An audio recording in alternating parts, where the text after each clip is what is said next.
Have you always wanted to start sewing, but has it just not happened yet? Did you get the sewing machine, the scissors, thread and some old curtains to screw up, but is something holding you back? I've been there. We've all been there. Everything's set up, plans made, but there is something scary about stitching that first stitch. It would be a shame if there'd be something holding you back exploring this useful and fun skill. So let me help you take that step to actually start stitching.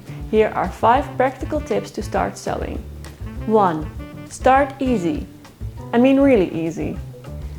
If you think you're going to be able to sew garments within 2 months, you're wrong. I'm sorry, you're wrong. Lower your expectations and start by making a scrunchie or a pillowcase. This might sound like a no-brainer, but I've had people coming to me asking me to teach them how to make trousers. And that is just not going to happen within the first 2 months. The first garment you're going to make is probably a skirt or a not-fitted t-shirt. 2. Copy your clothes. Once you've been sewing for some time, an easy way to get into garment making is copying clothes that you already have. There are plenty of tutorials online helping you to do this. Make sure you use the same type of fabric as the garment, otherwise it will go south. The most important factor to take into account is the amount of stretch the fabric has. 3. You don't need all these tools. What do you really actually need when you start sewing? A sewing machine, of course, thread, pins, scissors.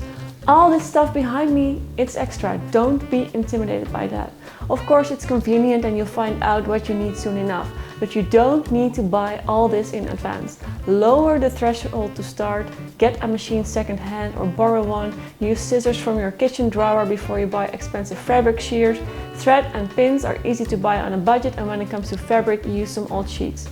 Either your own or ask someone else.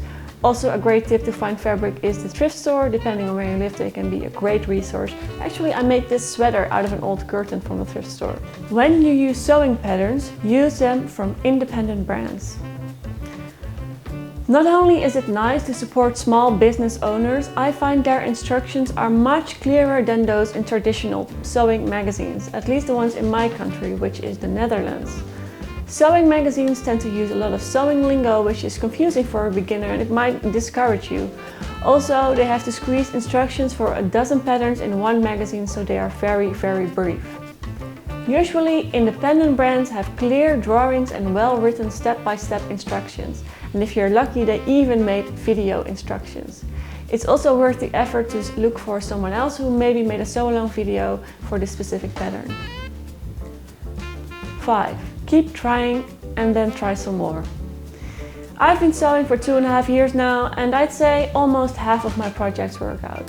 The other half fails, or I end up not liking them, thus not wearing them because I didn't think it through in advance.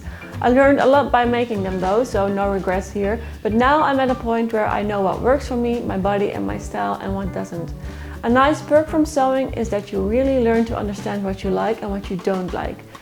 But keep trying, don't give up. Once you get the hang of it, sewing is amazing. It's a super useful skill everyone used to have and now so little people do.